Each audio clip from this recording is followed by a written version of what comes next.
Francisco Pizarro. Francisco Pizarro, circa 1478 to 1541, was a conquistador who led the Spanish conquest of the Inca civilization from 1532. With only a small group of men, Pizarro took advantage of his superior weapons and the fact that the Incas were weakened by civil war and the arrival of European diseases to take over the largest empire in the world. Pizarro captured the Inca capital of Cusco, executed the Inca ruler Atahualpa, and exploited the widespread discontent with Inca rule by indigenous South Americans. Things then fell apart for the invaders when they began to fight amongst themselves for the glittering riches of a crumbling empire. Pizarro was murdered in his home in Lima by a rival Spanish faction in June 1541.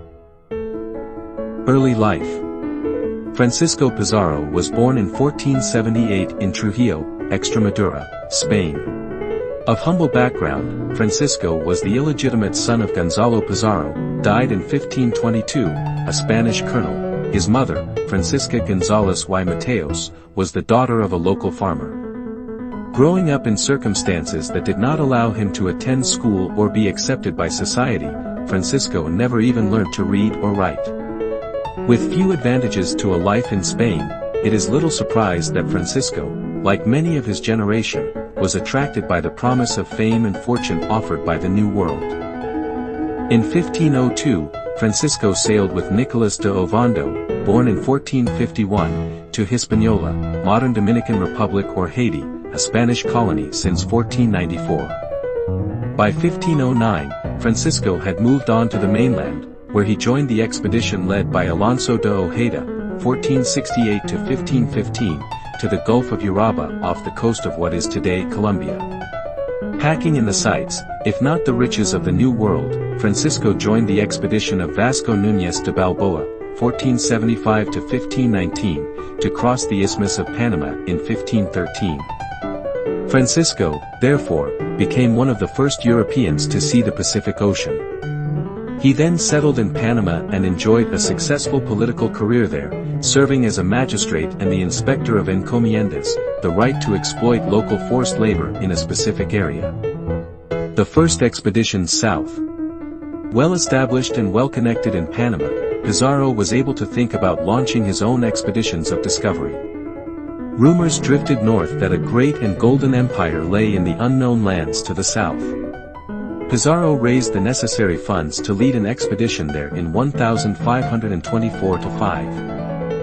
He explored the northern coast of South America and attempted to sail up the Bairu River but could make little headway against difficult winds and currents. The group then met a hostile tribe at Punta Quemado, where Pizarro received 7 wounds and a number of his men were killed.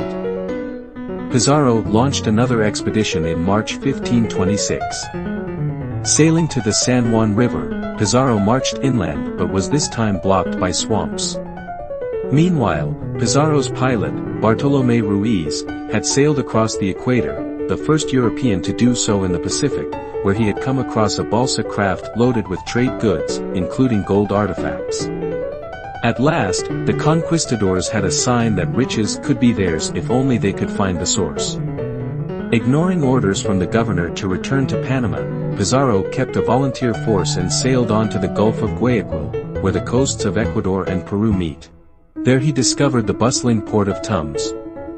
Here was further evidence of the presence of a great civilization and that there really was something in South America worth going after.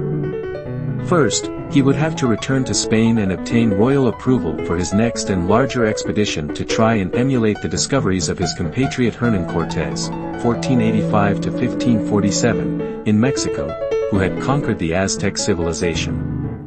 Pizarro was already into his 50s, this would be his last shot at fame and glory. Conquest of the Incas. In July 1529, Pizarro was successful in demonstrating the potential of South America for the Spanish crown.